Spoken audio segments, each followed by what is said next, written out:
Hi guys.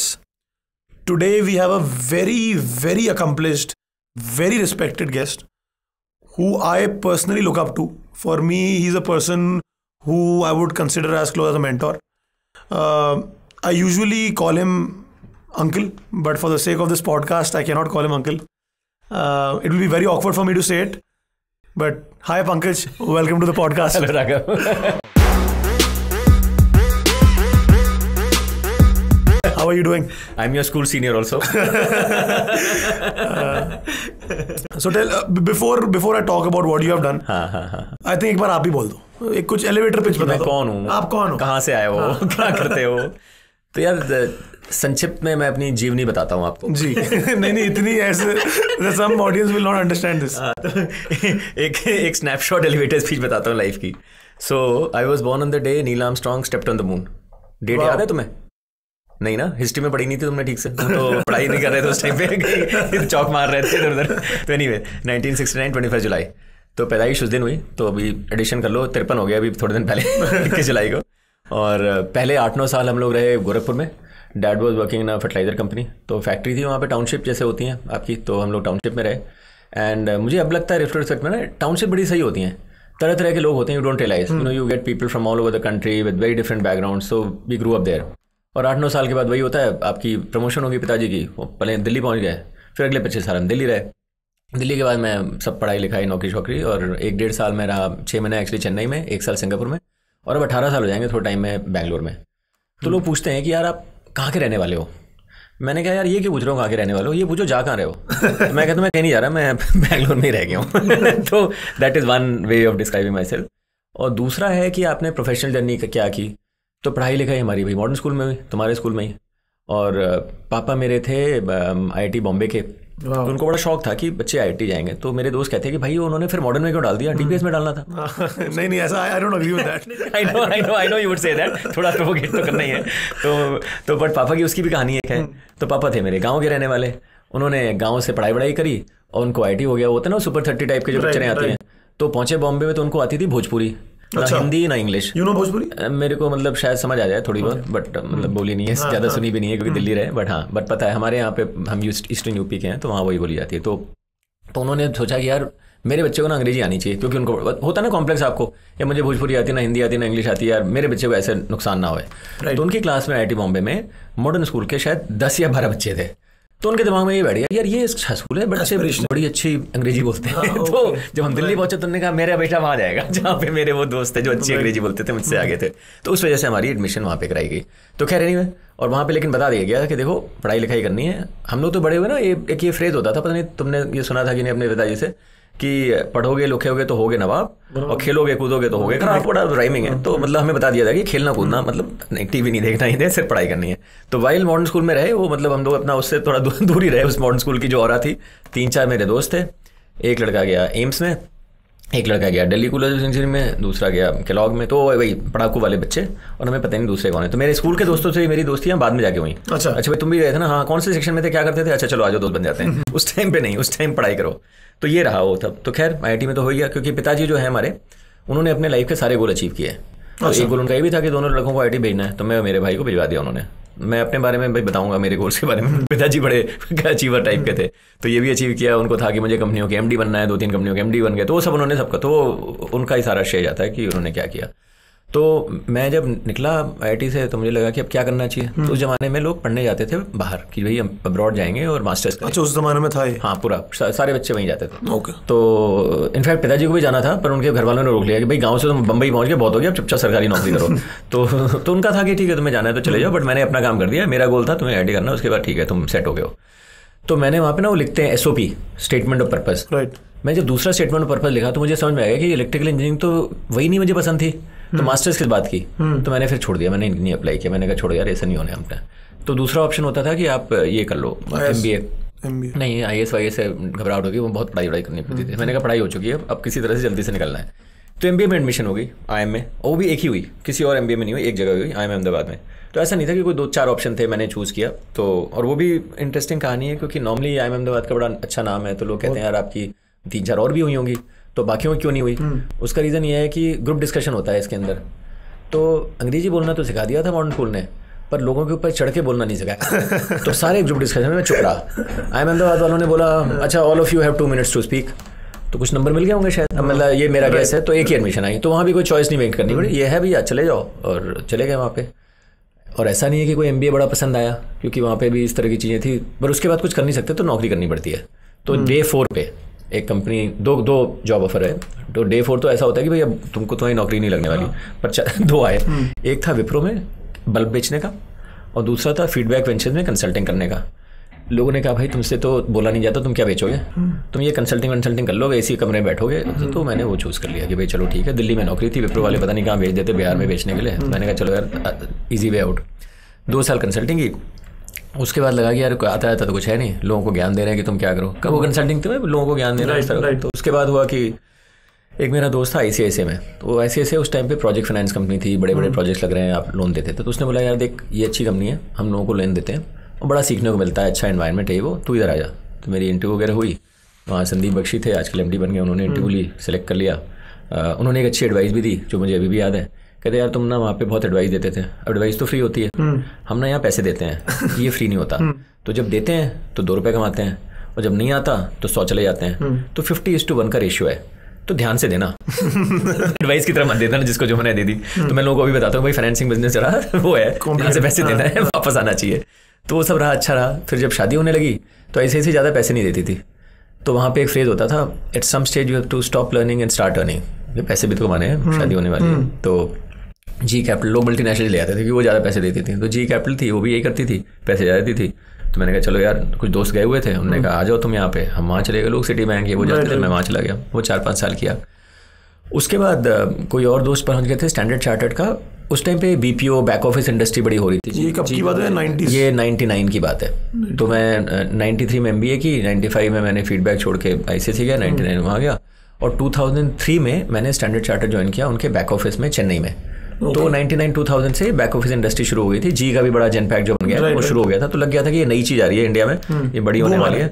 तो कोई गया था वहाँ पे, उसने बोला यार इधर आ जाओ, तुम भी कुछ सीख जाओगे। नहीं, बहुत कर ली तुमने बैंकिंग 8-10 साल। तो मैं गया स्टैंड चार्ट में, उनका चेन्नई में 6 महीने रहा। फिर उन्होंने सिंगापुर बुला लिया क्योंकि वो कुआलालंपुर में भी एक सेंटर खोल रहे थे, तो मैं वहाँ रहा। फिर जो मेरे बॉस थे वहाँ पे, रोमी मल्होत्रा नाम है उनका, यहीं रहते हैं, वो डेल आ गए थे पुराने। बोले यार तुम इधर आ जाओ, ये हम डेल में एक नया शुरू कर रहे हैं। तो मैंने उनको बोला कि यार मैं तो बैंकों में काम करता है, अब तक आप मुझे डेल में बुला रहे हो, तो कंप्यूटर कंपनी है। बोले यार बैक ऑफिस में सेम होता है, बैक ऑफिस का काम ना सेम है। मैंने कहा चलो कह रहे हैं तो मान लेते हैं इनकी बात। पहुँच गए वहाँ, रहा मैं 11 साल। और वहीं पर मेरे को मौका मिला 2-3 साल बाद कि भी डेटा एनालिटिक्स करोगे। नहीं कर लेंगे यार ऐसी। आपको उस टाइम पे you did not have a good idea? मुझे पता नहीं था डेटा एनालिटिक्स। हाँ उस टाइम पे यार, ये 2005-6 की बात है, तब डेटा एनालिटिक्स का कोई नाम नहीं था। पर डेटा और एनालिटिक्स जैसे मतलब वर्ड्स तो पता ही, आइडिया था। और डेटा और एनालिटिक्स मतलब ठीक ही लगते थे। हम लोग इंजीनियर MBA थे, हमने कहा ठीक है डेटा है, एनालिटिक्स है, ऐसी क्या मुश्किल चीज़ होगी जो हम नहीं कर पाएंगे।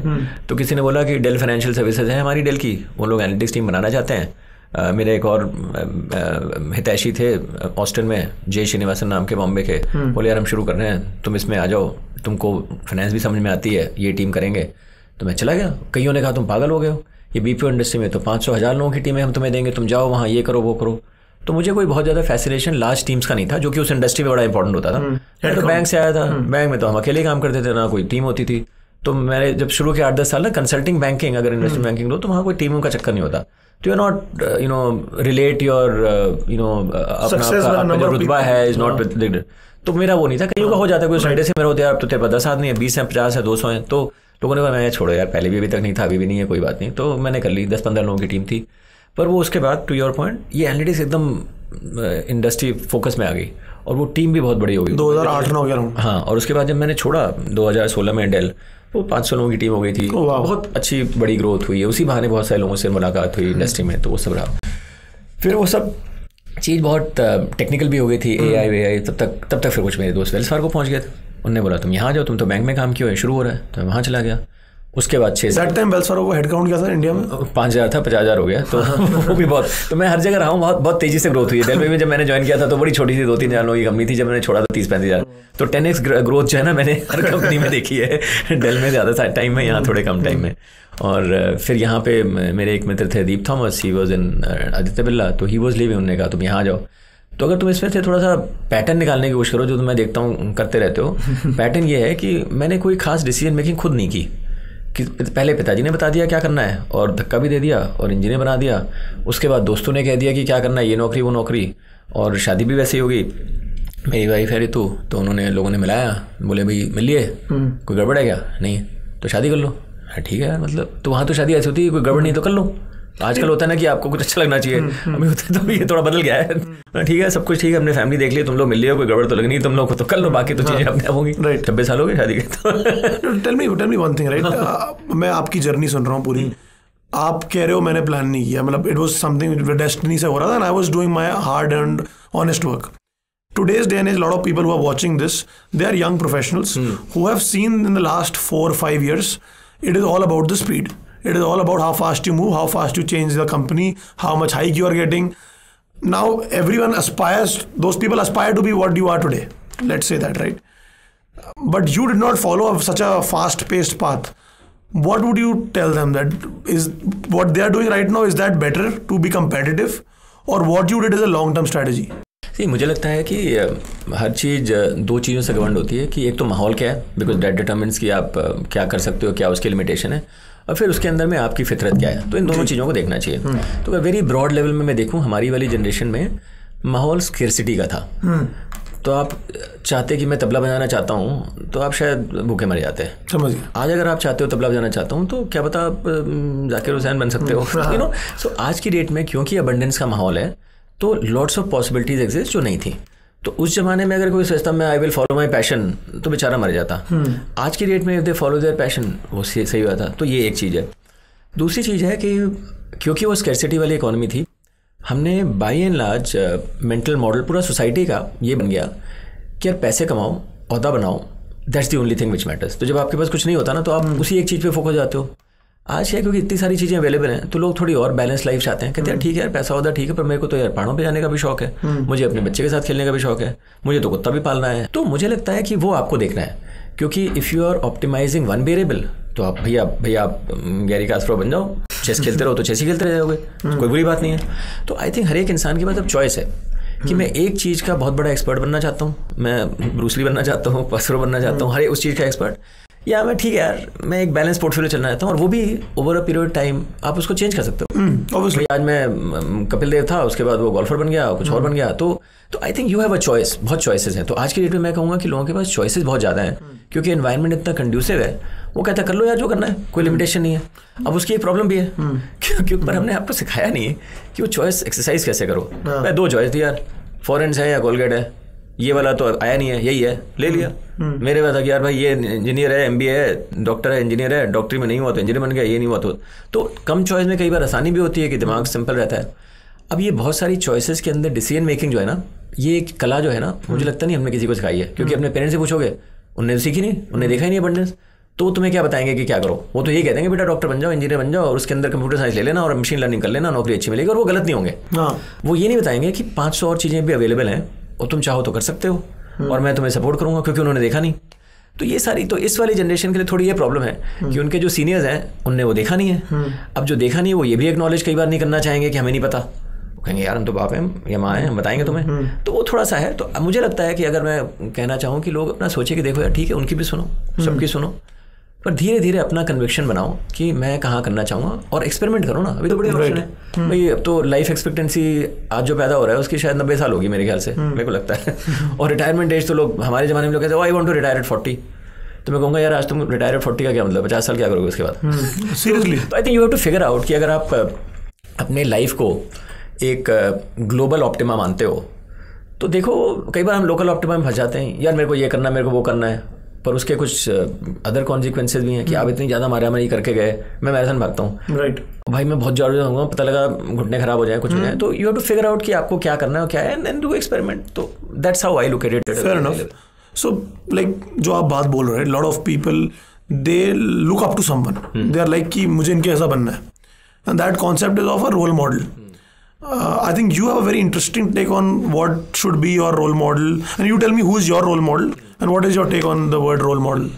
तो मुझे लगता है कि जो रोल मॉडल शब्द है ना, वो एक पर्सोनिफिकेशन है ऑफ समथिंग. तो लोगों के रोल मॉडल में कई बार भगवान हो सकते हैं कि यार मर्यादा पुरुषोत्तम है, पिताजी हो सकते हैं, गांधी जी, मदर टेरेसा, कोई भी हो सकता है. मुझे ऐसा लगता है कि यार वो जो इंसान है दे आर, अभी इंसान है क्या, is a mix of behaviours characteristic that they exhibit. तो मेरा यार उसको डीकंस्ट्रक्ट कर लो और जो सा फीचर है पसंद है ले लो, पूरा क्यों चाहिए। तो मेरा पूरा माल मत खरीदो, उनका जो हिस्सा आपके पसंद का ले लो। तो गांधी जी की कोई अच्छी चीज़ें उनकी उठा ली, मदर टेरेसा की लगी अच्छी उठा ली, और जो नहीं लगी छोड़ दी। रोल मॉडलिंग मुझे लगा है कि आपको ना वो बंडल प्रोडक्ट है ना, यूलिप बेच दिया तो आपको गलत चीज़ भी मिल जाती है। तो मुझे रोल मॉडल का कॉन्सेप्ट इसलिए पसंद नहीं आता कि आप ना एक पूरे को उठाने के चक्कर में ना गलत चीज़ भी साथ में खरीद लेते हो। तो किसी को रोल मॉडल ना बनाओ क्योंकि इसमें गलती हो सकती है, और सबके अच्छे अच्छे बिहेवियर्स को जोड़ के अपना एक इंस्पायर हो जाओ तो क्या अच्छा। ऐसा मेरी सोच। तो आपके कुछ 2-4 एग्जाम्पल, बड़े सारे रोल मॉडल 2-4 बताओ। क्या लोगों ने तो पत्थरों में भगवान ढूंढ रखा है। तो सोचो ना, वो तो पत्थर है, लोग कह रहे हैं जी ये मुझे शांति दे रहे हैं, तो वो है मेरे पिताजी मेरे बड़े रोल मॉडल। किस कॉन्टेक्स्ट में, किस कॉन्टेक्स्ट? मैं अपने माँ बाप से शुरू करता हूँ क्योंकि सबसे बड़े रोल मॉडल तो शुरुआत वहीं से होती है। तो पापा का कुछ हद तक ना हार्डवेयर आ गया, वो सब इंजीनियरिंग IT शाइटी। मम्मी का सॉफ्टवेयर आ गया। तो पापा बड़े रिलीजियस हैं, उन्होंने गीता महाभारत रामायण सारी संस्कृत में पढ़ रखी है और वो सारा ज्ञान देते हैं। मम्मी टोटली एथीस्ट, वो कहते हैं यार अच्छे इंसान बनो और कुछ नहीं देखने का, राइट। तो वो सेकंड वाला पार्ट जो है मेरा माँ वाला है, वो वाला ठीक है। पर तो मुझे भी कोई ऐसा वो नहीं है कि मुझे मंदिर जाना है, कुछ करना है। मैंने कहा यार अच्छाई आप अपने आप को पता लग जाती है क्या होती है, उसके लिए आपको कोई किताब पढ़ने की जरूरत नहीं है, पढ़नी पढ़ लो, पढ़ने में कोई बुराई नहीं है। तो वो है, तो हार्डवेयर सॉफ्टवेयर उधर से थोड़ा सा आया है, वो चीज़ है। बाहर देखो यार, मैं कंपनियों में रहा, जैसे जी में, तो मैंने किताब पढ़ ली उनकी, जैक वेल्च की, तो उनसे बड़ी इंटरेस्टिंग चीज़ें मिली। मैं माइकल डेल के कंपनी में रहा, उनकी किताब पढ़ी उनसे। तो यार अगर आप दिखने जाओ, मतलब देयर आर मतलब रोल मॉडल्स एवरीवेयर। मैं अभी भी कुछ लोगों के पढ़ता हूँ या उनके आइडिया देखता हूँ। थोड़े दिन पहले वो उनकी मैंने पॉडकास्ट सुनी, कुणाल शाह की, क्रेड की, उनमें बड़ी कुछ चीज़। तो यार वो तो टाइम इतना कम है ना, तो मुझे लगता है कि आप जस्ट ओपन रहो, let it come, let diverse ideas come, the right ones will stick and let it stick. Fair enough. So आपका like what I have personally observed is health is something you really care about. I assume there would have been one catalyst, there would have been one moment जब आपको लगा यार health पे focus बढ़ाते हैं। वो when was that? तो कई बार क्या होता है, जो दिखता है डेटा जो भी नहीं कि उसकी एनालिसिस वही हो, तो मैं दिखता हूँ कि यार ये भाग रहा है और ये मैराथन कर रहा है, तो ये जरूर बहुत सारा हेल्थ पे फोकस होगा। तो मैं बताता हूँ कि ये आया कहाँ से और क्यों हुआ। तो मैं ठीक ठाक फिट था बचपन में, तो पापा ने खेलने वेलने नहीं दिया ना, बताया था। IT पहुंच के हुआ कि चल यार चल बैडमिंटन खेल लेते हैं, वहाँ पे कोर्ट है, ये वो। तो मैंने थोड़ा किया, कुछ उन्होंने रन ऑर्गेनाइज करा दिया, किसी ने कर लिया, तो मैं डिसेंट था। फिर मैं जब दिल्ली में रहता था, हमारा IT में एक स्क्वाश कोर्ट होता था। दोस्त ने बोला चल स्क्वाश खेलते हैं। जब तक IT में, तब तो स्क्वाश महंगी गेम मानी जाती थी उस जमाने में, पैसे भी नहीं थे। तो जब कमाई की तो स्क्वाश रैकेट खरीदा, हम लोग गए खेलने वेलने, तो थोड़ा मैंने गेम्स खेलनी शुरू कर दी। फिर मैं चला गया सिंगापुर, तो वहाँ भी स्क्वाश खेला करता था कुछ दोस्तों से। तो एक ने बोला यार मेरी वाइफ रन करती है बड़ा, और तुम तो बड़े फिट लगते हो, तुम उसके साथ रन पे जाके देखो। मैंने कहा रन कितना करती है वो? ने बोला यार 18 किलोमीटर। मैंने कहा पागल, 18 किलोमीटर कोई भागता है आदमी? तो कहते नहीं यार तुम तो स्क्वाश कोर्ट पे थक नहीं रहे हो, तुम जाओ उसके साथ जाओ। तो मैंने उसको बोला अगले दिन कि अच्छा भाई चलता हूँ मैं तुम्हारे साथ, पर तुम ना आज थोड़ा कम करना। तो बोली चलो मैं तुम्हें यहाँ लेके चलती हूँ जहाँ गोल गोल है, जब थक जाओगे रुक जाना। मैं गया संडे को, 8 किलोमीटर भाग लिया मैंने। अच्छा ये तो पता ही नहीं। How old were you at that time? 37, 38 ऐसे कुछ। तो मैंने कहा अच्छा चलो इंटरेस्टिंग है। फिर मैंने कहा चल, तो वो था कि मेरे को एक ही दिन जाना है, संडे। तो मैंने कहा चल अगले संडे तुम्हारा 18 वाला ट्राई करेंगे। मैं गया, वो भी हो गया। तो मैंने कहा अरे, तो मुझे पता नहीं था कि एक इंसान नॉर्मल सा 18 किलोमीटर भाग सकता है। तो उस तरह से शुरुआत हुई कि चलो यार कुछ कर रहे हैं, खेल रहे हैं, उसने बुला लिया, चले गए। और मैं जब किसी के साथ जाता हूँ तो गप्पे मारता हूँ कि अच्छा भाई कहानियाँ सुनाओ, तुम क्या कर रहे हो, वो क्या कर रहे हो। तो to me learning about people, sharing is more important. अकेला मैं कभी भागने नहीं गया, कभी नहीं गया ना। तो मैं बैंगलोर आया जब 2005 में, तो यहाँ इन्होंने एक मैराथन अनाउंस करी हुई थी, लिप्टन मैराथन, और Dell by the way sponsor था। तो लोगों ने कहा यार तुम जाओ रन करने के लिए। मैंने कहा यार हाँ मैंने की तो हुई है थोड़ी बहुत। तो मेरे 5-6 दोस्त थे, इन्हें कहा ऐसा करते हैं, एक बाहर से आया हुआ था विदेश से, कहते यार वहाँ पे ना लोग कॉस्ट्यूम पहन के भागते हैं। तो हम 6-7 लोगों को, उसने बोला मैं कॉस्ट्यूम लेके आऊँगा। किस टाइप का कॉस्ट्यूम? वो हाँ, तो साधु का कॉस्ट्यूम ले आया वो। अच्छा। तो हमने पूरे वाइट कलर के बाल और पूरे गेरुआ वस्त्र, सिर्फ जूते दिख रहे थे हमारे। Seriously? और 7 साधु भागे हैं 2005 की लिप्टन मैराथन में। तो अगर आप अखबार और वीडियो देखो, फोटो होगी उसकी? बहुत फोटो है, वीडियो भी है। हाँ, So we'll get that. हाँ, तो वो ला लेंगे। और हमने वो सब पूरा भागा, और हमारी फोटो ज़्यादा खींची। जो बेचारा वो नाइजीरियन केनियन फर्स्ट आया होगा, उसकी भी थोड़ी खींची होगी शायद, बट हमारी ज़्यादा खींची क्योंकि ये थोड़े अजीब से लोग लगे थे। तो ये किया। तो 42 किलोमीटर की रेस थी, प्रिपरेशन तो कोई थी नहीं। तो हमने 18-20 तक तो शायद चले गए किसी तरह से, फिर क्रैम्प हो गया ऑब्वियसली। तो वापस वॉक करके आए, बात खत्म कर ली। तो हमने कहा यार ये तो हमने मैराथन कर ली, ये तो अच्छी बात है, आगे से हम मैराथन भागेंगे। तो ऐसे शुरू है। तो मोस्ट पीपल स्टार्ट विद हम 5 करेंगे, 10 करेंगे, 20 करेंगे, फिर 40 करेंगे। मैंने कहा हमने तो शुरुआत 40 से की है, तो हम क्यों 20 और 10? मतलब आपका कोई ये नहीं था कि कुछ फिटनेस खराब हो रही है, रिपोर्ट खराब आई, मस्ती में साधु बन के भागेंगे क्योंकि कुछ करेंगे, तो चुल थी वो। हाँ, तो ये ज्यादातर चीजें उस तरह से हुई हैं और फिर वो एक रूटीन बन गया है। राइट। तो मैं तो ऐसा नहीं है कि मेरे को कोई वेट की प्रॉब्लम है या कुछ है, तो वैसा नहीं, तो मजा आता है, इसी बहाने नए नए लोग आ जाते हैं। अब मैं ये भी देखता हूँ in retrospect, although that was the point, अब बहुत तरह तरह के लोगों को मिलते हो, क्योंकि यार रन तो कोई भी कर रहा है ना, 18 साल का भी कर रहा है, 60 साल का भी कर रहा है।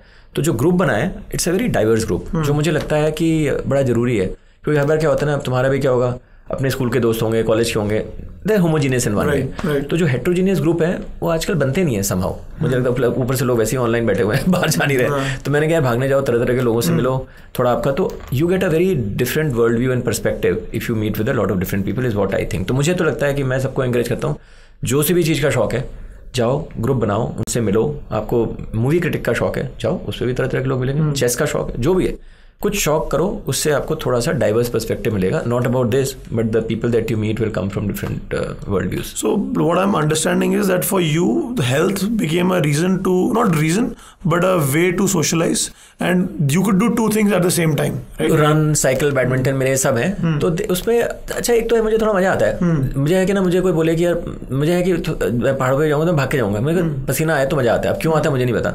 तो I love things which require physical labour, तो ये सारी चीज़ें वो भी दे रही हैं, साथ में कोई बातें करने का वो भी मिल रहा है, तो भी है। बट हाँ, जैसे मैं अकेले मैं बोर हो जाता हूँ, मैंने कहा अभी 3 घंटे कौन अकेले भागेगा। ऑल्दो अभी थोड़ा सा मैंने एक्सेप्शन किया है, मेरे को ऑडिबल मिल गई है, तो आजकल मैं कुछ किताबें सुन लेता हूँ या पॉडकास्ट सुन लेता हूँ। तो पहले था मेरा कि बोर हो जाऊंगा, मैं नहीं जाऊँगा, पर अब है कि अरे यार चलो ये लगा के सुन लेते हैं, तो वो भी है। तो दैट्स ऑल्सो गुड। तो कई सारे पॉडकास्ट जो मैं पहले नहीं सुनता था, तो इट्स अ गुड थिंग। ये पैंडेमिक ने सिखाया, जहाँ कभी कभी मिला ही नहीं कोई, मैंने कहा चलो यार पॉडकास्ट सुनते हुए चले जाता हूँ। तो मैंने कहा अच्छा ये भी हो सकता है। So now I know that I can run alone, which I didn't know before pandemic. So tell me one thing, right? Like, how has your fitness helped you in your career? Life में ना इतने सारे complex interconnected variable हैं कि आप 1-to-1 correlation तो नहीं कर सकते, पर वो किसी भरे बूढ़ों ने कह दिया ना कि healthy mind in a healthy body. तो मुझे लगता है कहीं ना कहीं तो वो सच है कि आप अगर फिट हो, हेल्दी हो, तो आपके सोच भी होपफुली। अगर मैं आपका करियर का ग्राफ देखूं, तो आपको नहीं लगता लेट्स से 2003-4 में जब आपने फिटनेस बढ़ाई, तो आपको एक दिखेगा एक exponential rise as compare to before? I don't know, am I right? यार वो क्या है ना कि हम लोग डेटा एनालिटिक्स में यही सब करते रहते हैं, कोरिलेशन ढूंढते रहते हैं, बट वो कॉजेशन एस्टैब्लिश करना बड़ा मुश्किल है। समझ गया, होगा, but can I assign a cause, how will I even test that hypothesis? क्योंकि इतनी सारी चीजें हो रही हैं हमारे एनवायरनमेंट में, तो to be able to say कि, और क्या होता है कि कई सारी चीजें आपको दिखती नहीं है, जो हम कहते हैं ना वो कुछ हिडन वेरिएबल भी होते हैं लाइफ में, पता नहीं और भी क्या पता कुछ हुआ हो जो मुझे नहीं पता। तो it's very hard for me to say कि वो हुआ होगा। और क्या मैं कहूँगा कि अगर मैंने भागना नहीं शुरू हुआ था तो कोई मेरा नुकसान हो जाता? इट्स हार्ड टू से, क्योंकि उसके पहले मैं ठीक ठाक ही जी रहा था ना, खुशी था मेरे ख्याल से।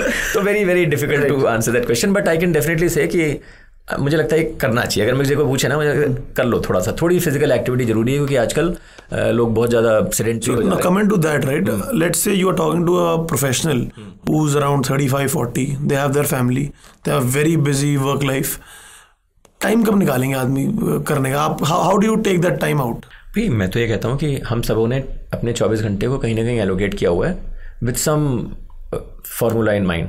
तो मैं अपना फार्मूला बता देता हूँ और फिर मैं I will generalise that for other people.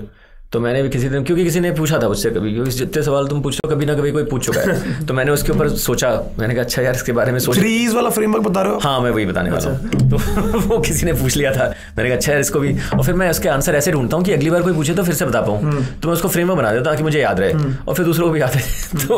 तो पर मैं पहले बताता हूँ, मैं हाँ, तो फ्रेमवर्क बेसिकली H+3E था ताकि मुझे याद रहे। तो मैंने कहा H जो है हेरिडिटी है, और जो 3 E's हैं वो हैं ईटिंग, एक्सरसाइजिंग एंड एक्सप्रेशन। तो हेरिडिटी तो ये है कि भाई अगर आपके फैमिली में कोई जीन्स हैं तो वो तो पता कर लो, अगर डायबिटीज़ हो सकती है तो चीनी ना खाओ, जो भी है। तो उस तरह का तो वो है कि भाई वो तो आपके कंट्रोल में नहीं है, but if you can test it, उस पर ध्यान रखो, दो है।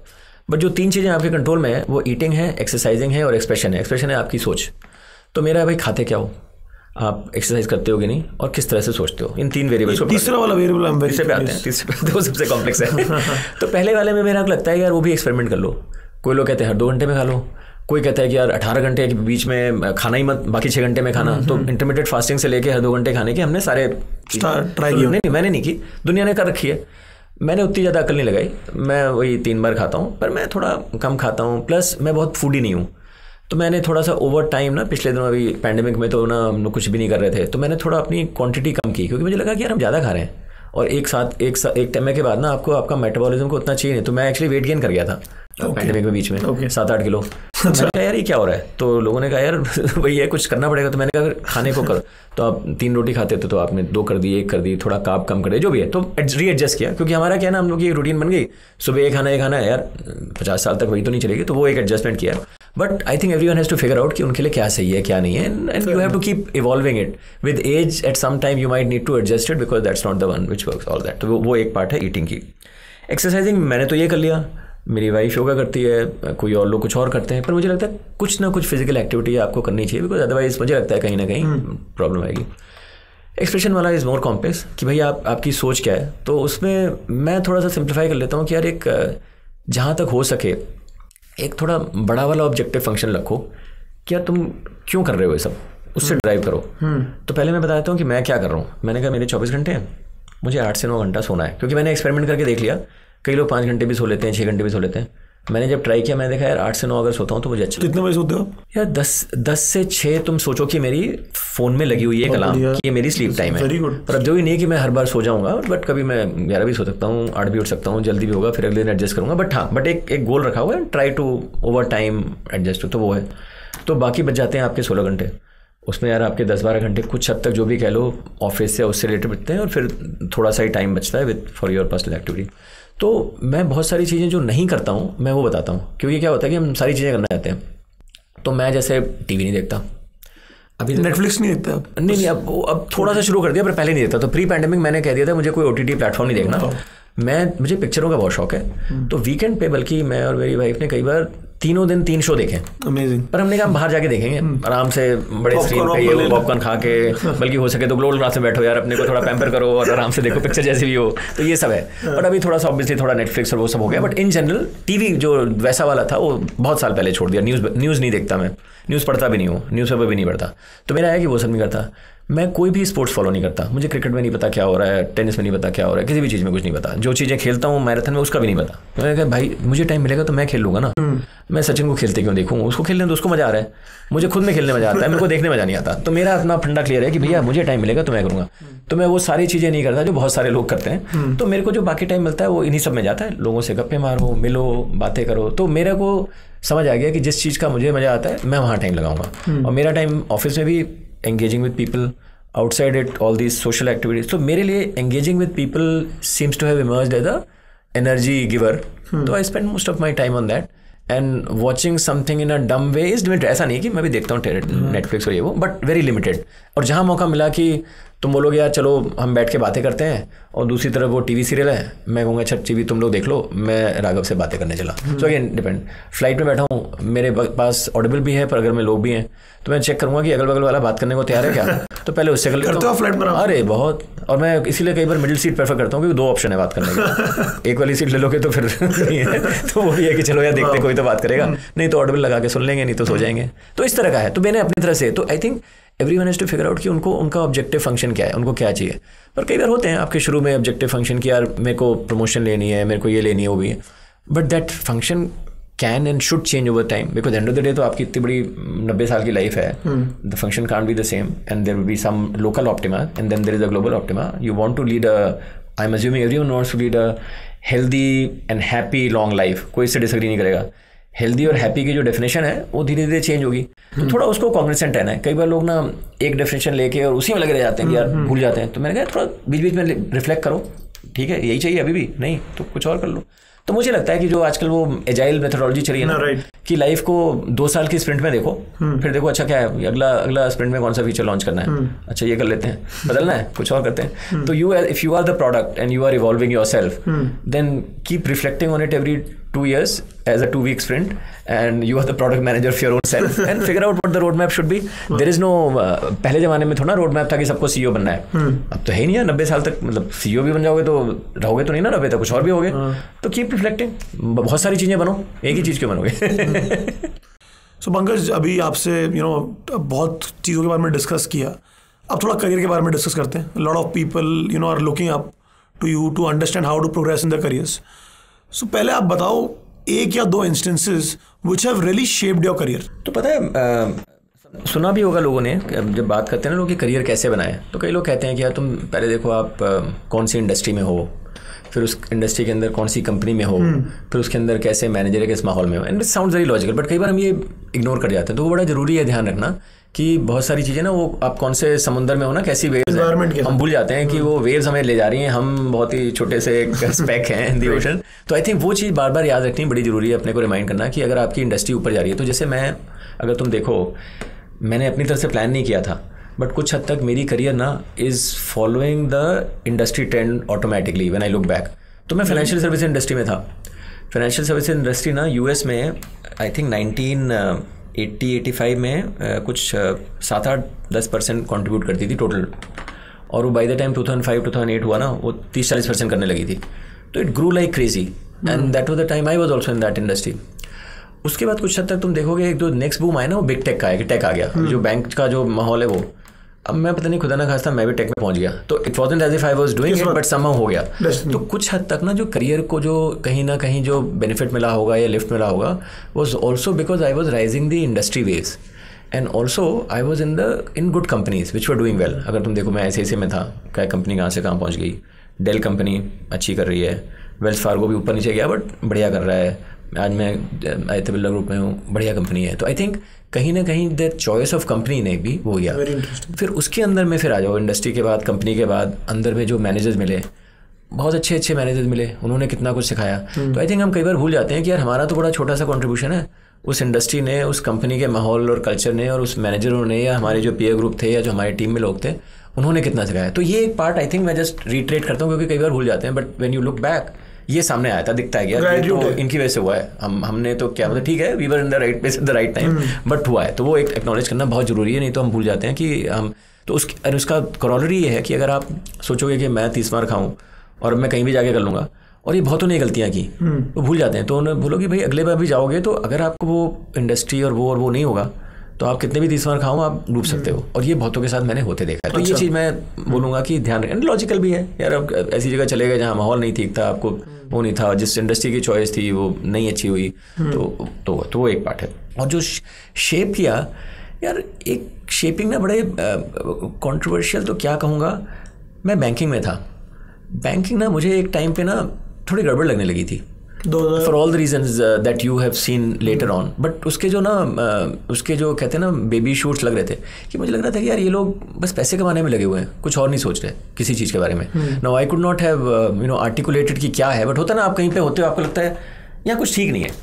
तो कहीं ना कहीं मुझे लग रहा था कि जो कई सारे जो लीडर्स भी थे उस इंडस्ट्री के और लोगों को, मुझे लगता है यार ये जिस तरह से ये ड्रिवन है, दैट्स नॉट माई ड्राइव. उनको था कि sort of money at all cost. मेरा वो ड्राइव था ही नहीं. मैंने कहा नहीं यार, मतलब क्या करेंगे, उसको ऊपर लेके तो जाना नहीं है, तो मैं तो ये करने को तैयार नहीं हूँ, एंड ऑल दैट.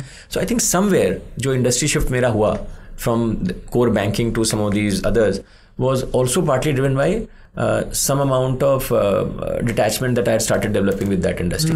Interesting. और over time अगर मैं देखूँ टेक इंडस्ट्री को भी, वो भी कहीं ना मैं एक तरह से वो टेक से भी बाहर आ गया ना. Now I'm in an Indian conglomerate, right? So if you think of my career journey, one was largely financial services, largely that. And third, I'm in a conglomerate which actually has a lot of manufacturing DNA. मैं उसके बाद बताऊँगा. These are all reflections. कोई ऐसा नहीं है कि मैंने प्लान किया है, बट हुआ है. तो मैं देखता हूँ कि वो जो टेक में भी ना, मुझे कहीं ना कहीं लगने लगा था कि यार कुछ गड़बड़ है. Same thing, I could not put a finger on it, but अगर मैं अभी रिफ्लेक्ट करूँ तो मुझे लगता है 2-3 चीज़ें दिखती हैं. एक तो है कि यार वो जो कंज्यूमर टेक है, उनका क्या मकसद है, आपको किसी ना किसी तरह कुछ खरीदवा दो. तो मुझे समझो वो पर्पस भी ठीक ना यार, मैं रोज़ नए कपड़े, नई घड़ी, नए फ़ोन क्यों खरीदूँ यार, और क्यों किसी को खरीदवाऊँ. तो I could not relate always to the purpose की जो हम वहाँ पे कर रहे हैं. फिर अगर आप सोशल वाइज में देखो, तो they are trying to shape your opinion based on certain news. तो मुझे लगा यार ये मेरे को क्यों ब्रेन वॉश कर रहे हैं. तो कहीं ना उस टेक के साथ भी थोड़ा सा एक डिटैचमेंट सा लगा, यार ये हो लिया, बहुत दिन देख लिया, अब कुछ और करें. तो अभी जब मैं यहाँ पे आया हूँ, अभी मुझे मैन्युफैक्चरिंग इंडस्ट्री से अप्रिसिएशन आ रहा है. तो मुझे लग रहा है कि यार ये मैन्युफैक्चरिंग के बारे में तो मुझे ज़्यादा पता नहीं था. I did give loans to some companies and I had an association में, I lived in a factory town, all that. But हम लोग उससे अलग हो गए थे, because there was not to be career नहीं थे उसमें. मैन्युफैक्चरिंग में शायद पैसे नहीं थे, पहले बैंकर्स पैसे कमा रहे थे, फिर टेक वाले कमा रहे थे, ऑल दैट. तो अभी मेरे को समहाउ एक ऐसा लग रहा है, आई डोंट नो राइट और रॉन्ग, कि all this pandemic and all of these deglobalization is likely to lead to a lot of resurgence in manufacturing world over. क्योंकि मुझे लगता है कि पिछले 30 साल में ना सब लोगों ने जाने अनजाने में सारी की सारी मैन्युफैक्चरिंग चाइना को थमा दी। बोले तू कर ले भाई, वो तू हमारा है पीछे, तू अच्छा काम करता है, अच्छा ही चल रहा है। तो अभी उनको लग गया कि यार ये सप्लाई चेन की रेजिलियंसी नहीं है, क्या पता वो कल को आपको कुछ देने से मना कर दे कि नहीं देता जाओ, और जो भी रशिया। तो आई थिंक जो वो हो गया, तो आई थिंक सब कंट्रीज को भी रियलाइजेशन आ रहा है यार कुछ चीज़ों में हमें आत्मनिर्भर होना पड़ेगा, जो हमारे कंट्री में भी है कि यार ऐसे नहीं कि सब चीज़ें हम बाहर से लेने, और वो आई थिंक आ रहा है। तो therefore manufacturing has been a whole neglected industry. I think globally if you look at, आप यूएस में देखो बंद हो गई फैक्ट्रियाँ, यूरोप में देखो बंद हो गई, इंडिया में हमने कहीं इस लेवल पे सोफिस्टिकेटेड वाली बनाई नहीं है हमारे यहाँ। तो मुझे लगता है वो हो रहा है। एक उसके जो मुझे ग्रीन शूट दिख रहे हैं वो है डिफेंस स्पेंडिंग। तो इस वॉर वगैरह के चक्कर में ना सबकी डिफेंस स्पेंडिंग बढ़ गई है। जो डिफेंस है ना, that leads to I think manufacturing also, क्योंकि डिफेंस के अंदर में जो खर्चे होते हैं उसमें इनोवेशन होती है, उसमें जो स्ट्रक्चर बनता है उससे बहुत फ़र्क पड़ता है। अगर तुम देखोगे कि जो वर्ल्ड वॉर हुआ उसमें कितनी सारी टेक्नोलॉजियाँ जो आई, उनसे बहुत सारी नई नई चीज़ें आई, हाँ एक्सीलरेट हो जाता है। तो मुझे लगता है कि फियर और एम्बिशन वहीं पे होता है सारा। एम्बिशन में कहूँगा मून लैंडिंग मेरी पैदाइश वाली, जो अपोलो के मिशन में 53 साल पहले इन्होंने चीज़ें बनाई थी, उसका हम आज भी खा रहे हैं। हाँ। तो आई थिंक ये जो लड़ाई या वो एम्बिशन कि मून या मार्स पे जाना या झगड़ा करना, इनमें बहुत इन्वेंशन होते हैं। यहाँ आपको जान की पड़ी हुई है, और यहाँ पे you are just consume by the passion कि यार मैं कुछ करके दिखाऊंगा। तो उसमें जो आप चीज़ें करते हो वो नॉर्मल टाइम में नहीं होती, पीस टाइम में। तो आई थिंक अब मुझे ऐसे लग रहा है कि बहुत सारी मैन्युफैक्चरिंग का भी आएगा रिसर्जेंस, और वैसा नहीं होगा कि फिर से आपने बड़ी सी फैक्ट्री बना ली। May be it will be more just like cloud ना, छोटे स्तर पे होगी 3D प्रिंटिंग टाइप की, ऑल दैट। तो it may be a different thing, but मुझे लग रहा है कि शायद अब अगला दौर कुछ इस तरह का आएगा। थोड़ा बायस है मेरा इसमें, क्योंकि अब मैं यहाँ आ गया हूँ, मुझे लग रहा है यार ये चीज़ें तो बहुत कुछ इसमें होना बाकी है, ये करना चाहिए अगले 30-40 साल दुनिया में, और क्या नहीं हो सकता।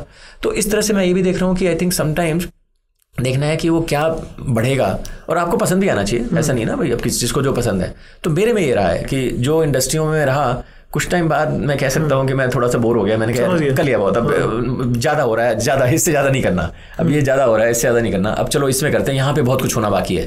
तो to some extent again I think there is a wave which will come, and hopefully अगले 20-30 साल ये वेव चलेगी। So in your case I think जो आपने इंडस्ट्री की बात की, it was more of a emotional thought. I won't say it was a very macroeconomic thought you were having. No, they were all intuition. बल्कि I would not have been able to even articulate it. Right. जब job change होती है तो आप थोड़ा सोच रहे होते हो मैक्रो इकोनॉमिक फैक्टर। आप सोच रहे हो कोई मजा नहीं आ रहा, कोई दोस्त कहता है यार ये अच्छी नौकरी आई है, यहाँ अच्छा हूँ, मैं भी हूँ, तू भी आ जा, आपको लगता है ठीक है। बट कहीं ना कहीं हमारी मसल मेमोरी इंट्यूशन में बहुत सारी चीजें गई होती हैं मेकिंग दैट कॉल, राइट? तो व्हेन आई रिफ्लेक्ट लेटर, और तुम्हें लगता है अच्छा शायद मैंने इस वजह से भी किया होगा, but you can't assign a reason to it. Fair enough. हमारे सारे डिसीजन तो होते हैं ना गट फील वाले। बाद में आपको बताओ तो आप पूरा लॉजिक बताओगे, यार मैंने ऐसे किया, मैंने ऐसे किया, मैंने इसलिए एमबी किया, मैंने उसके बाद और अच्छा नहीं होता तो फिर उसकी भी रीजन बना देते हैं। So आजकल क्या हुआ है, a lot of people, right, they are choosing industries on the basis of work-life balance. Like a lot of people are not coming to EdTech because they think the work-life balance is not here. Recently, there is the CEO of Bombay Shaving Company. He said that when you are in your 20s, you should work 18 hours a day. And that was a very controversial thing to say. People had their thoughts. So firstly, you tell me what are your thoughts on work-life balance, and you can definitely give your take on that 18-hour thing. हाँ, तो मेरा ये मानना है कि कोई भी एक generic statement to a generation to a population आज की डेट में ज़रूरत ही नहीं ना भाई। जेनरिक स्टेटमेंट तो होगी टीवी एडवर्टाइजिंग। आज तो हम मास स्पेशलाइजेशन की बातें कर रहे हैं। हम कह रहे हैं राघव को हम एग्जैक्टली वो देंगे जो उसको चाहिए, मेडिसिन भी आपकी जीन्स को देख के। तो मैं कह रहा हूँ, तो मैं तो किसी भी पॉपुलेशन को कभी नहीं कहना चाहूँगा कि आप सब लोगों को ये करना चाहिए। हाँ, मतलब झूठ ना बोलो, सत्य बोलो, मतलब मोरालिटी पे मैं कह सकता हूँ कि यार ये सब करना चाहिए, बट किस तरह की आप life Jio, you know, I have said that कि यार आपको चूज करना है और आपके पास मौके भी हैं। तो आई थिंक आज के ज़माने में अगर मैं हूँ और मैं कुछ ऐसा बोलूँगा तो मुझे लगता है वो गलत होगा, क्योंकि मुझे दिख रहा है कि मैं बोल भी लूँगा तो क्या फ़र्क पड़ता है। मुझे पता है उसके पास 100 मौके हैं, अगर मैं नहीं भी बताऊँगा तो उसको अपने आप ही समझ आ जाएगा।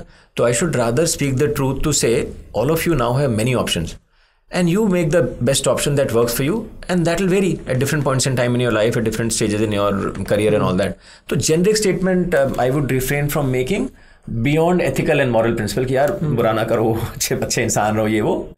बट करना क्या है, जैसे मैंने कहा है कि चाहे हेल्थ हो चाहे करियर हो, do your own experiments and figure out what works for you, and तभी आप उसमें कन्विंस रहोगे, तभी आप उसमें खुश रहोगे। किसी और की बात सुन के करोगे तो फिर खुशी नहीं मिलेगी ना, क्योंकि आपका आइडिया नहीं था। तो मुझे लगता है कि जेनरिक स्टेटमेंट्स, देखो आपकी अड्डे क्या वर्क लाइफ बैलेंस, आप क्या करते हो, शुरू से क्या किया? नहीं तो पहले ज़माने में जब हम स्केर्सिटी वाली इकोनॉमी में थे तो हम भी 16-18 घंटे पढ़ते थे भाई। आईटी में जाना था तो ऐसे तो जी नहीं जा सकते थे। उसके बाद जब काम वाम शुरू किया तो उस टाइम का ज़माने में हम सोचते भी नहीं थे कि कोई वर्क लाइफ बैलेंस, ये शब्द शायद इन्वेंट नहीं हुआ था, मेरे को तो याद नहीं आ रहा। तो उस टाइम पे था भाई ऐसे में है, लोन प्रपोजल है, उसको देनी है अप्रूवल, अगर सैटरडे संडे काम करना है, रात भर करना है तो करना है। करते थे आप? हाँ। So guys please all my future employees, Saturday Sunday को काम करते हैं लोग। हाँ नहीं तो मैं कह रहा हूँ कि उस टाइम हम ये नहीं सोचते थे कि हम सैटरडे संडे काम करें ना। See I think at some level ना all of us will be driven by a purpose. तो अगर आपको मकसद पक्का है तो आप तो फ्लो में हो ना, तो आपको नहीं पता है सैटरडे की संडे है, राइट। सो मुझे ऐसे लगता है कि कहीं ना एम्प्लॉयर्स को भी आइडियली इतना अच्छा मकसद बनाएं कि उनको ये ना बोलना पड़े कि तुम काम क्यों नहीं कर रहे हो। मैं कभी कभी कहता हूँ कि अगर मुझे किसी को बताना पड़ रहा है कि तुम पढ़ाई क्यों नहीं कर रहे हो या तुम काम कर रही हो, यार मैं उस पुस्तक को इंटरेस्टिंग बनाऊँ, मैं ऐसा प्रोफेसर बनूँ कि बच्चे बोलेंगे सर क्लास खत्म हो गई या थोड़ा और बताओ ना, ऐसा नहीं हुआ। तो मैं कह रहा हूँ I would actually challenge the other part of the equation two से, आपको अगर ये बोलना पड़ रहा है तो कहीं आप तो नहीं फेल कर गए भाई। आपने ऐसा करना था कि लोग 18 घंटे काम करके आपको कहना पड़ा बेटा घर जाओ। Can you not imagine a situation जहां आपने एक ऐसी जगह बनाई होती कि वो पागलों की तरह लोग काम कर रहे हैं। मतलब honestly I am not trying to say, but in our organization that is the case. Most of the people we tell them यार आज सैटरडे है, संडे थोड़ा रिलैक्स कर लो, दे आर लाइक नहीं करना है। They have that you know urgency, and we have one of our values of our company is thrill in urgency. That's one of our values, that whenever you are seeing some kind of urgency वो चुल much रही है उसकी। So yeah, you're right। तो मैं कुछ पढ़ता रहता हूँ तो एक मुझे याद आ रहा है, आई डोंट नो वो कौन थे, मेरे ख्याल से डैनियल पिंक थे जिन्होंने एक कोई टॉक दे रखी है। तो उन्होंने कहा था कि यार ह्यूमन बीइंग ना 3 चीज़ों से मोटिवेट होते हैं, पर्पस, ऑटोनॉमी, मास्टरी, पैम, याद रख लो। तो पर्पस है, कोई मकसद है, कुछ कर रहे हो। ऑटोनॉमी आपको कहते जैसे मैंने करो, शाम को करो, सुबह करो, रात को करो, हमें क्या फ़र्क पड़ता है। और मास्टरी, उस चीज़ में आप इतने काबिल हो जाओगे कि लोग आपके पीछे भागेंगे। तो अगर तुम सोच के देखो, जब भी ये हुआ है, कहीं ना कहीं लोग are guided by a purpose, they were given the autonomy to do it in their own way, and they felt that इससे अच्छा कोई नहीं कर सकता, मैं इतना अच्छा हो गया हूँ। तो अगर सोच के देखो तो कोई भी आदमी, पैम मॉडल कौन सा किसी का वो है प्रोप्राइटरी, कोई भी कर सकता है। मेहनत लगती है, थोड़ा समय लगता है, पर मुझे लगता है कोई भी कर सकता है। It's not so hard. तो आई थिंक कहीं ना कहीं पहले इतना ज़रूरत नहीं थी, बड़े ऑर्गेनाइज वे में काम हो रहा था तो लोग नहीं कर रहे थे। मुझे लगता है आज की डेट में लोगों को ना थोड़ा सा इसके बारे में सोचना चाहिए, जो एम्प्लॉयर्स भी हैं या जो भी हैं, कि भाई आप ये कर सकते हो। और आज की डेट में एम्प्लॉयज़ के पास भी इतनी चॉइसेस हैं पूरी दुनिया की। अगर आप डेमोग्राफिक को स्टडी करो तो अगले 30 साल में सारी कंट्रीज़ की जो है ना एजिंग पॉपुलेशन बढ़ी, इनफैक्ट टोटल पॉपुलेशन कम होने लगेगी। कम तो होने लगी है। तो बाय द वे ज़्यादातर कंट्रीज की पॉपुलेशन कम होने लग गई है। जापान की कम होने लग गई है, कोरिया की कम होने लग गई है, चाइना की आई थिंक 2030 के बाद कम होने लगेगी, हमारे देश की 2040-45 60 के बाद कम होने लगेगी। हाँ, हम 2.1 चाइल्ड पे हैं, which is below the replacement this thing. तो धीरे धीरे हमारी भी कम होने लगेगी। तो वो तो एक गिवन है, वो तो demographics good thing only actually for the country. Like उल्टा है, गुड नहीं है, क्योंकि होता क्या है कि the main metric for prosperity and growth is कि कितने लोग डिपेंडेंट हैं आपके ऊपर। तो अगर आप सोचो एक देश जो जापान और कोरिया वहाँ पहुँच गए हैं, 65 साल से ऊपर उनकी पॉपुलेशन में 35% लोग हो जाएंगे। और चाइना को और भी बुरा हाल है क्योंकि उन्होंने 1 चाइल्ड पॉलिसी फॉलो की। तो एक बच्चा, 2 माता पिता और 4 ग्रैंड पेरेंट, तो वो तो बेचारा यार 6 लोगों को सपोर्ट कर रहा है एक। तो आई थिंक हम, क्योंकि अभी हम ग्रो कर रहे हैं, हमारी डिपेंडेंसी जो रेशियो, डिपेंडेंसी रेशियो बोलते हैं उसको, कि कितने लोग काम कर रहे हैं और कितने लोग नहीं कर रहे हैं, तो वो रेशियो अगर डिस्टर्ब हो जाता है तो इकोनॉमी ग्रो कैसे करेगी। तो जो इकोनॉमिक ग्रोथ स्लो हुई है, चाहे यूरोप की हुई है, जापान की हुई है, उसमें ऐसा नहीं कि वो बेकार हो गए वो लोग, यार उनके यहाँ लोग ही नहीं है। और जहाँ पे इमिग्रेशन नहीं हो रहा वहाँ फिर बाहर से भी नहीं आ रहे। तो यूएस की कुछ हद तक जो वाइब्रेंसी है, partly is because of migration, कि आप यंग पॉपुलेशन को ला पा रहे हो both at the lower end and at the higher end. तो वो भी एक चीज़ हो रही है। और आगे अभी लोग बहुत एंटी इमिग्रेशन हो रहे हैं कई सारे देशों में, तो पता नहीं वो कैसे इसको सॉल्व करेंगे भाई ये है। तो आई थिंक वो वाली पार्ट है कि लोग कम होने वाले हैं काम करने वाले, और अगर लोग कम होने वाले हैं काम करने वाले, तो जो एम्प्लॉयर्स हैं उनको सोचना पड़ेगा कि भाई आप उनको इंटरव्यू नहीं करोगे, वो आपको इंटरव्यू करेंगे। ऑलरेडी होने लग गया। तो अब सोचो तुम, अब हायरिंग प्रोसेस जो कंपनी का है, हायरिंग प्रोसेस आए ना कि हम बॉस हैं, 10 लोग आएंगे, हम 4 को काटेंगे, 1 को लेंगे। अब भाई अभी ये हो गया कि वो उधर से एक बंदा आ रहा है, 4 लोग इंटरव्यू करना चाहते हैं, वो कह रहे हैं मैं इनमें से 3 को काटूंगा और 1 पे जाऊंगा। I'll tell you what happens with me. If I am interviewing a candidate as part of our team, 1 घंटे का होगा interview, I will talk for 40 minutes where I am selling the company, and then 20 minutes उसको मतलब then he or she talks. So because you are a new age company and a startup, I think you are already assuming कि ये सब हो रहा है, and without knowing you have framed your problem. But तुम सोचो कि whatever you are doing, you know कि ऐसा तो नहीं होता ना. बाकी तो पुरानी कंपनियों में तो एक रूटीन बना हुआ है, डिपार्टमेंट बने हुए हैं, उनके SOP बने हुए हैं, तो कैसे चेंज होगा? तो आई थिंक ये सब बहुत बड़ा चेंज है which will happen. But I think जो लोग थोड़ा प्रोएक्टिव होंगे they can change ahead of the curve, otherwise they will be forced to change. क्योंकि चेंज तो अपने आप आता ही आता है. तो आप अगर समझदार हो, जल्दी कर लो, कष्ट कम होगा. नहीं तो चेंज तो होना ही है. तो ये दुनिया उस तरफ जा रही है. तो उस वजह से भी लोगों को ना ये पर्पस ऑटोनॉमी मास्टरी को थोड़ा अगर वो मास्टर कर ले लोग तो अच्छा रहेगा. नहीं तो बाद में वो फोर्स करके लोग सिखा देंगे जो डैनियल पिंक कहेंगे. आपके मैंने देखा फंडे फ्रेमवर्क्स बहुत सारे. एक आपका बड़ा इंटरेस्टिंग फ्रेमवर्क है 5C. तो आप मुझे बताओ व्हाट इज दैट, थोड़ा आप सिंपल तरीके से बताना. And do you really follow these frameworks that you talk about? तो पहली बात तो मैं जो फ्रेमवर्क्स को इन्वेंट करता हूँ या बताता हूँ वो रिफ्लेक्शन में आते हैं कि यार ये सब हो गया. एक दिन आप बैठ के सोचते हो कि मैं नोट बनाता हूँ कोई फ्रेमवर्क है, या ऐसी मतलब? नहीं, मैं लिखने वाला टाइप का नहीं हूँ, तो माइंड में बनता है. तो फिर मैं जाके कहीं बोले आता हूँ तो फिर थोड़ा याद हो जाता है. तो I am more of a talker than a writer. तो मेरे पास कोई प्रेजेंटेशन नहीं है, कहीं लिखा हुआ नहीं है, बट वो अपने आप से निकल के आता है. तो ये सारे फ्रेमवर्क, तो ये भी फ्रेमवर्क एक्चुअली उसी तरह से आया था कि मेरी बेटी जब कॉलेज जा रही थी तो मेरी वाइफ ने बोला यार तुम भी इसको थोड़ा करियर एडवाइस दो. सभी लोग कहते हैं तुम काम वाम कर रहे हो, बताओ कुछ. तो करियर एडवाइस तो मुझे लगा कि यार हर चीज़ को मैं जब कोई मुझे अभी भी मैं कहता हूँ कि कोई क्वेश्चन पूछता है ना तो मैं उस क्वेश्चन का आंसर नहीं देता. मैं सोचता हूँ कि यार इस क्वेश्चन के पीछे कोई और बड़ा क्वेश्चन हो सकता है क्या, उसको सॉल्व करें. मैं ऑफिस में भी कहता हूँ जब तुम्हें कोई बोले ये क्वेश्चन है तो उसके पीछे और क्या सकता है. वो 5 फ्रेमवर्क होता है ना, ये क्यों पूछा गया है, इसके बड़े वाले क्वेश्चन का आंसर दे दूँ तो ये तो अपने आप ही सॉल्व हो जाएगा. तो ऐसी मेरी होती है. तो मैंने कहा करियर एडवाइस का मतलब है कि कौन सा कोर्स करो या उसके अंदर कौन से इलेक्टिव चूज़ करो. मैंने कहा ये तो देखो सिंपल सा क्वेश्चन है, ये तो कोई भी कर देगा.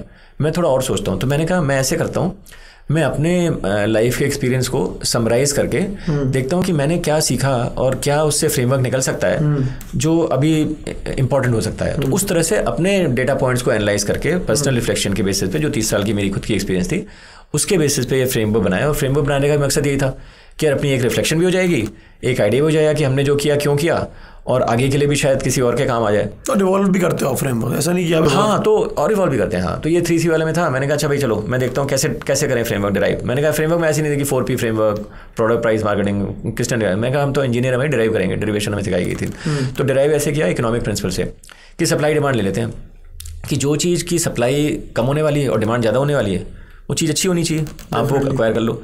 तो मैंने कहा मेरा जो 5C फ्रेमवर्क होगा वो इस तरह का होगा कि वो कौन से 5Cs हैं जो आगे जाके ज़रूरत पड़ेंगे और कम पड़ जाएंगे. तो आप पहुँच जाओ तो आप राजा हो. ये सोच थी मेरी. तो कोई उसमें ज़्यादा नहीं था. तो मैंने कहा चलो क्या है. तो मैं थोड़ा ट्रेंड देखा. तो मैंने कहा पहला ट्रेंड क्या था.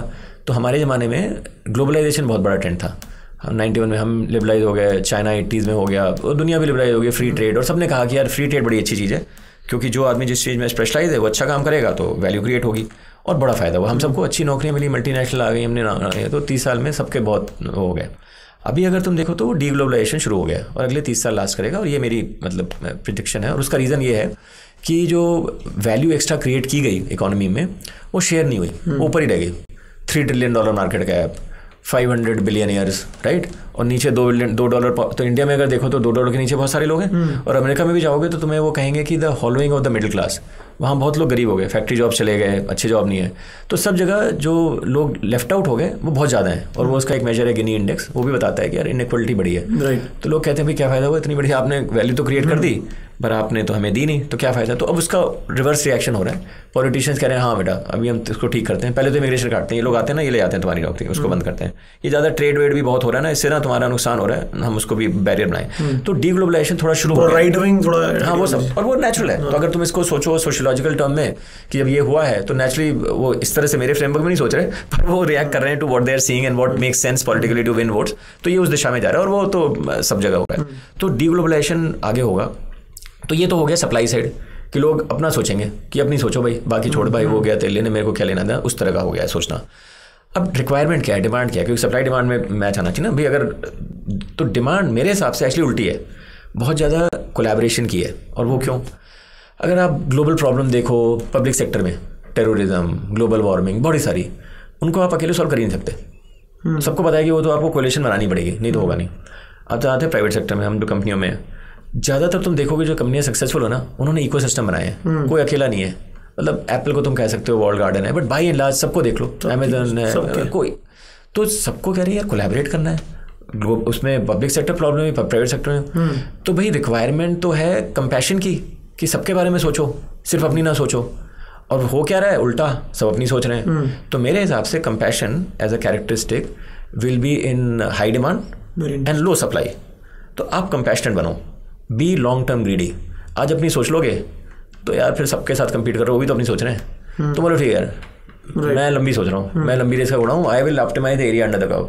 मेरी लंबे साल की लाइफ है, मैं लंबी सोचूंगा, इवेंचुअली मेरे लिए सही रहेगा। तो शुरू के मैं ये जिंदगी चोरी नहीं करूंगा, मैं लंबी सोचूंगा और तुमको जो करना है कर लो।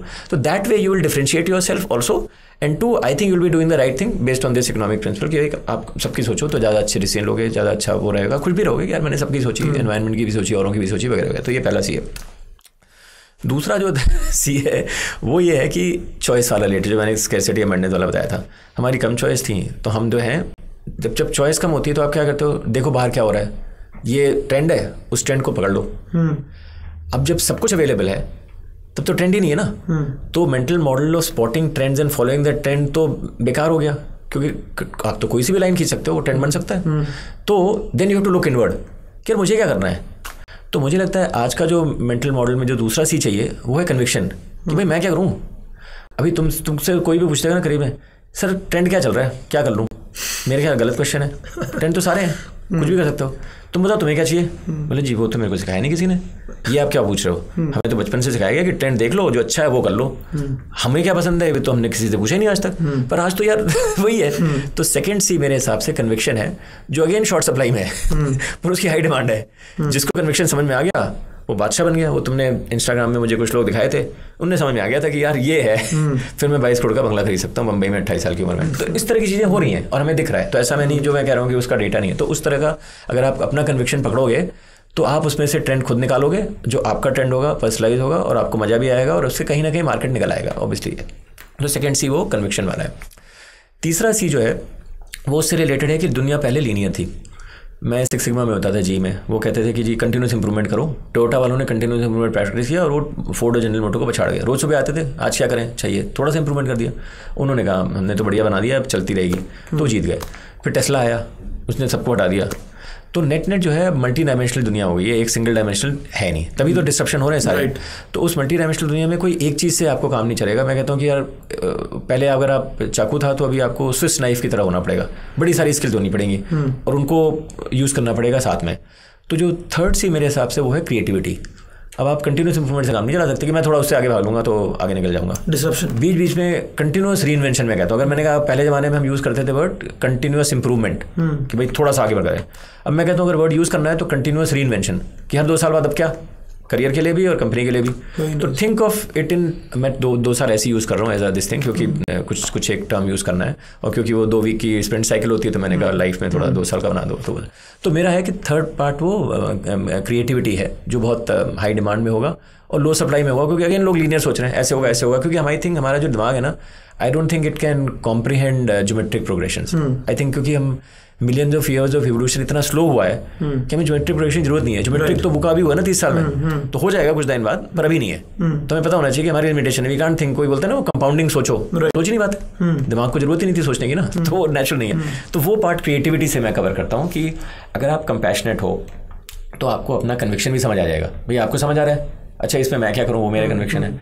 अब जब आप फ्लो में हो तो यार क्रिएटिव हो ही जाओगे यार। तो मुझे लगता है ये 3C फ्रेमवर्क था, ये बनाया दे दिया तो सब लोग खुश हो गए। मैंने बहुतों को बताया, लोगों ने ये तो बड़ा अच्छा फ्रेमवर्क है यार, हमें भी करना चाहिए। फिर थोड़ा टाइम बाद 2-1 साल बाद मैंने पूछा कि भाई तुम्हें याद है क्या, तो भूल गए थे। तो मैंने कहा फ्रेमवर्क में थोड़ी कमी लग रही है, लोग भूल जा रहे हैं। तो मैंने कहा इस फ्रेमवर्क को थोड़ा अपडेट करते हैं, 3C से 5C बनाते हैं। तो मैंने एक पहले में ऐड किया, पहला C क्यूरियोसिटी, कि भाई आप अगर क्यूरियस ही नहीं हो तो कहाँ का कंपैशन, कहाँ का कुछ और। तो क्यूरियोसिटी बड़ी जरूरी है। अब कोई मुझसे ये ना पूछे कि क्यूरियोसिटी कहाँ से जगाएं, हाँ, तो वो क्यूरियोसिटी जो नहीं चाहिए, तो वो कहीं कैसे आती है किसी दिन सोचना पड़ेगा। बट हाँ, क्यूरियोसिटी से शुरू करें, फिर आप कंपैशनेट हो, फिर आप कन्विक्शन लाओ, फिर आप क्रिएटिव हो, और लास्ट C कम्युनिकेशन, कि जो भी करो ना बताओ ना, प्रोडक्ट है तो लॉन्च करो, आइडिया है तो बताओ। जब शेयर करोगे लोग फीडबैक देंगे तो it will go back to the first C of curiosity. तो to me this 5C is a circle, unending circle, curiosity leading to compassion, conviction, creativity, communication, back to curiosity and repeat itself. तो मेरे दिमाग में ये 5C है, which to me somewhere seems to explain I think how I operate. ये मुझे बाद में समझ में आया, फ्रेमवर्क तो मैंने ऐसे ही बना दिया। फिर बाद में मैंने सोचा टू योर पॉइंट कि यार मैं क्या कर रहा हूँ, मैंने कहा शायद मैं ये कर ही रहा था और मैंने कंफर्मेशन बायस के बेसिस पे वही फ्रेमवर्क बना दिया जो मैं कर रहा था। होता है ना कई बार, तो ऐसा मुझे लगता है। बट जिसको तो मैं कहता हूँ भाई तुम भी अपना 5C निकालो, तुम देखो तुम्हारे लिए क्या ठीक लगता है। मैंने तुम्हें एक दे दिया हाइपोथेटिकल, शायद ये तुम्हारे लिए ठीक ना हो, तो everyone has to figure out कि उनके लिए क्या सही है। अपने एक्सपेरिमेंट करो, अपने डेटा यूज करो, इसको भी उसमें इनपुट लगा लो और अपना बनाओ जो तुम्हें ठीक लगता है, और जो तुम्हारा है वो तुम्हारा है। तो पंकज मुझे एक चीज़ बताओ आप, ठीक है, अभी हमने जो आपसे बात की, whatever we are understanding is that these were the things that made you who you are, right? These were your successes or whatever you call it. What is one mistake you think you did you should not have done? What is that? पर अगर तुम मेरे सारे perspectives और life के उसको देखोगे तो कहीं ना कहीं मैं अपने को उस कंटिन्यूस इवोल्यूशन, कंटिन्यूस मोड में सोचता हूँ। तो मेरे डिक्शनरी में एज सच कि what mistake did I make और what regret do I have, actually वो क्वेश्चन आता नहीं है। अब क्यों नहीं आता मुझे नहीं पता, पर आता नहीं है। बट अगर फिर भी बोलोगे कि अच्छा क्या और कर सकते थे, जी ये हरदम लगता है कि हम अपने परिवार के साथ समय ज़्यादा स्पेंड कर सकते थे। आपको भी लगता है? आप तो बहुत सभी को लगता है। नहीं अरे तुम मेरे घर वालों से पूछोगे तो वो कहेंगे तुम तो बाहर ही रहते हो, अंदर रहते नहीं हो।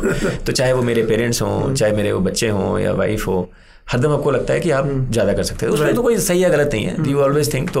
तो मैंने उसका भी एक रूल बना दिया था मेरा है कि जो चीज़ आए तो उसका एक प्रोसेस बना दो। तो कोविड के पहले मैंने कह दिया था मैं पेरेंट्स को मिलने हर महीने एक 3 दिन का वीकेंड बनाऊंगा, 1 दिन वर्क फ्रॉम होम जाऊंगा। और मैं करता था, मैंने बस हो ही अच्छा, अगले महीने किसमें जाना, इस वीकेंड पे चलो, फ्राइडे की टिकट बुक की, संडे बाद, या फिर बीच में डिस्टर्ब हो गया, उसको फिर से शुरू करना है। और यहाँ पे भी कोशिश करता हूँ जितना हो सके करूँ। बट हाँ वो एक चीज़ है कि शायद ज़्यादा कर सकते थे, तो उसका तो जो ना हो। तो अभी अच्छी बात यह है कि जो मेरी बड़ी बेटी है वो तो घर पे रहती है, तो आई थिंक उसको लगा होगा कि भाई तुम ज़्यादा नहीं किए तो मैं रहती हूँ अभी थोड़ी देर और तुम्हारे साथ, ताकि तुम कर लो अब तुम्हें मौका मिला है। तो वो है, छोटी वाली तो खैर अभी कॉलेज गई हुई है, तो ये है अभी के लिए। परफेक्ट। बड़ी वाली बेटी आपकी यहीं पे है? हाँ वो यहीं है, सुन रही है सारी बातें। तो मैंने तो कहा कि तुम घर पे रहो अभी 2-4 साल और आराम से, कोई जल्दी नहीं है। हमने जो पहले तुम्हें साथ साइन नहीं करा है अब करेंगे, और वो वर्क फ्रॉम होम भी करती है, तो बहुत ही अवेलेबल है। So my last 2 questions for you. First question, what advice would you give to your 22-year-old self? What is that? हाँ मतलब मेरी 22-year-old सेल्फ क्या, मेरी 23-year-old डॉटर जो है यहाँ पे, तो मेरे दिमाग में तो एक ही एडवाइस रहती है शुरू से, अपने लिए भी सबके लिए भी, कि यार एक अच्छे इंसान बनो, सिंपल। और वो अच्छा क्या है यार, वो तुम्हारी परिभाषा तुम ही निकालोगे, मैं तो नहीं बता सकता। बट ओवर टाइम वो बनो which basically to me translates into try to be a global maxima, global optima person, not a local। हरदम अपनी सोचते रहते हैं। तो मैं कहता हूँ यार अपनी तो यार कोई भी सोच लेता है, तो अगर इंसानी जन्म दिया है तो थोड़ा ब्रॉडली सोचो। तो जैसे आजकल तो कॉर्पोरेट्स में भी हो गया है कि आप कह रहे हो कि यार एनवायरनमेंट की भी सोचो, सोशल सेक्टर की सोचो। अभी मैं मैन्युफैक्चरिंग बिजनेस में हूँ, तो आप कहीं फैक्ट्री लगा रहे हो तो आप उस सोसाइटी की भी सोचो, आप अपने एम्प्लॉयज़ की सोचो। तो मुझे लगता है आजकल तो कॉर्पोरेट सेक्टर में ये चीज़ आ भी गई है एट सम लेवल। मेरी वो शुरू से सोच रही है कि यार सिर्फ अपनी सोचने में क्या मजा है, मतलब पहली बात तो मजा भी नहीं है, और मुझे लगता है कि वो सोचते सोचते कहीं ना कहीं सोसाइटी में गलतियां भी हो गई हैं, और लोगों को रियलाइजेशन आ गया है कि यार जब तक आप सबको साथ लेके नहीं चलोगे आप लंबी रेस के घोड़े नहीं बनोगे। तो मुझे लगता है कि अगर वो लोग सोच सकें, और अभी रेस सबकी, जैसे मैंने कहा ना, सबकी 90 साल की रेस है, तो बड़ी लंबी है, तो क्या जल्दी पड़ी है, कहाँ पहुँचना है, इवेंचुअली तो सबको 2 बीघा जमीन के नीचे जाना है, तो उसमें जल्दी जाने की जरूरत है, आराम से जाओ, मस्ती से जाओ, और तरह तरह के एक्सपीरियंस लेके जाओ। तो अभी देखना है कि कभी कभी मैं ये भी करता हूँ, एक क्लेटन क्रिस्टनसन है प्रोफेसर हार्वर्ड के, उन्होंने एक किताब भी लिखी है, कोर्स भी है उनका, how will you major your life. तो उस तरह का भी मैंने कुछ चीज़ों पे विचार किया कि भाई आप सोचो ना कि आप कब्र में पड़े हो, तो आप बताओ आपके हिसाब से कौन आएगा उस वक्त और क्या बोलेगा। तो एक कॉफिन टेस्ट बोलते हैं इसको। मैंने 10-15 साल तक पहले भी किसी लोगों के साथ ऑफिस में किया, यहाँ पे किया, तो जवाब ढूंढो। मेरा जवाब पहले हुआ होता था एक ज़माने में, अरे यार मैं तो सबकी बड़ी मदद करता हूँ, तो बड़े सारे लोग आएंगे और वो कहेंगे यार बड़ा अच्छा इंसान था, इसने तो बड़ी मदद की। फिर 10 साल के बाद मेरा आंसर बदल गया, मैंने कहा देखो कोई नहीं आएगा, इसलिए नहीं आएगा कि बैंगलोर ट्रैफिक बढ़ गई है, वो कहेगा पागल है, इतनी दूर जाऊँगा 2 घंटे लग जाएंगे, फंस जाऊँगा ट्रैफिक में। और अब व्हाट्सएप आ गई है, तो व्हाट्सएप पे एक मैसेज आ जाएगा कि भाई साहब तो चल वैसे, तो RIP बड़े अच्छे थे, next WhatsApp group. Now the question is कि are you living your life for validation from others, which is what the earlier answer was, no. तो now does this answer change what I will do, no. So that was the realization for me, क्या जो मैं कर रहा हूँ अपने हिसाब से बेस्ट करूँगा। अब उसका सबको ना समझ में आए, सब लोग उसको वैलिडेट ना करें, तो भाई वो तो उनकी इच्छा है। तो ये एक रियलाइजेशन, तो बट ये रियलाइजेशन सबको आना पड़ेगा कि भाई what are you living for, what are you going to leave behind, what is it that will give you pleasure. भाई अब आपको लगता है कि यार मैं तो एक बड़ा सा एम्पायर छोड़ के जाऊँगा, मैं एक बड़ी सी 50 बिलियन की ट्रस्ट छोड़ के जाऊँगा, तो आप उस हिसाब से करो। मेरा ये था तो इसलिए मेरे को तो कुछ है ही नहीं, बड़े बी गुड बेसिकली। हाँ, तो मेरे लिए वो है, but again you figure out what is that thing for you. तो आप अपनी निकालो कि आपकी वो ऑब्जेक्टिव फंक्शन क्या है, मैं तो समझता हूँ। फिर उसके वेरिएबल्स क्या हैं, वो वेरिएबल धीरे धीरे बदलेंगे। तो बना लो अपनी इक्वेशन, वो इक्वेशन इवॉल्व होगी। अभी तो इक्वेशन थोड़ी 2-3 वेरिएबल की होगी, उसमें वेरिएबल बढ़ेंगे। अभी तो तुम्हारे लोग तो भी यंग होंगे, फिर उनकी शादी होगी, बच्चे होंगे। अभी कोई एक दिन मुझसे एक्चुअली बाय द वे एक यंग लड़का है, पूछने आया ऑफिस में कि मेरा ऑब्जेक्टिव फंक्शन आपके हिसाब से क्या होना चाहिए। उसकी 2 महीने बाद शादी थी। मैंने कहा ना 2 महीने के बाद बात करेंगे, क्योंकि तेरा बदलने वाला है, तो अभी फ़ायदा नहीं है। और मुझे लगता है मोस्ट लाइकली जब तेरी वाइफ आएगी ना, जो बोलेगी वो हो जाएगा, तो उसके ऊपर फिर बात करेंगे। तो मुझसे तो बस बात है। तो यही है कि आप देखो क्या है, बदलेगा, let it evolve, let it be. And what would your advice be to a person who will hire that 22-year-old person? यार ये बड़ा मुश्किल सवाल है, क्योंकि जो हायर करने वाले लोग हैं ना, वो बड़े ही तरह तरह के हैं और पुराने ज़माने के हैं। तो मैं तो उन लोगों को भी ये कहूँगा कि भाई जो मैंने अभी कहा कि आप देखिए दुनिया बदल गई है, और what got you here will not take you there. और आप भी जहाँ पे भी हो लाइफ में, मोस्ट लाइकली आपको भी 20-30 साल जीना है, तो might as well join them. आप इनकी तरफ से सोचना चल जाओ, इनके इंस्टाग्राम देख लो, इनकी जो मानसिकता है उसको समझो। बिकॉज हो सकता है आप जो हो, आपके बच्चे वो हों, नहीं तो हो जाएंगे। तो मुझे लगता है कि if whoever is there in the hiring position, they probably have a 20, 30, 40, 50 years of residual life left. तो मैं कहता हूँ यार अभी तो बहुत सारी बची है। तो I think it's a good time to start engaging with these people to understand how they think, how they behave, and not dismiss it. Now मैं दोनों एक्सट्रीम्स को नहीं मानता। कभी लोग कहते हैं यार आज की जनरेशन बड़ी चालाक है, उनको सब आता है। मैं ऐसा नहीं है। मैंने कहा वो भी उतने ही क्लूलेस हैं जितने होने चाहिए। और कई बार लोग कहते हैं कि यार ये बड़े वाले सब जानते हैं, वो भी नहीं है। तो रियलिटी इज ऑब्वियसली समवेयर। तो मैं दोनों को कहूँगा, दोनों पार्टीज को, कि यार आप लोग एक दूसरे को रिस्पेक्ट करो, कोलैबोरेट करो। दोनों को एक दूसरे से सीखने को बहुत कुछ है। ये मत सोचो कि मैं ज़्यादा जानता हूँ वो कम जानता है। और दोनों अगर साथ आएंगे तो हम जानते हैं कि जब 2 डाइवर्स लोग साथ आते हैं तो 1+1 तो 11 ही होता है। तो 11 बनाओ यार। Thank you so much, Pankaj. Really had a good time with you. I think for all of our viewers, जो आपने पर्सपेक्टिव दिया ना, बहुत अनअडल्टरेटेड पर्सपेक्टिव था. This perspective was very pure. So I think for both the people who are young, looking for jobs, are in jobs, उनको एक side दिखेगी from a leader's view point.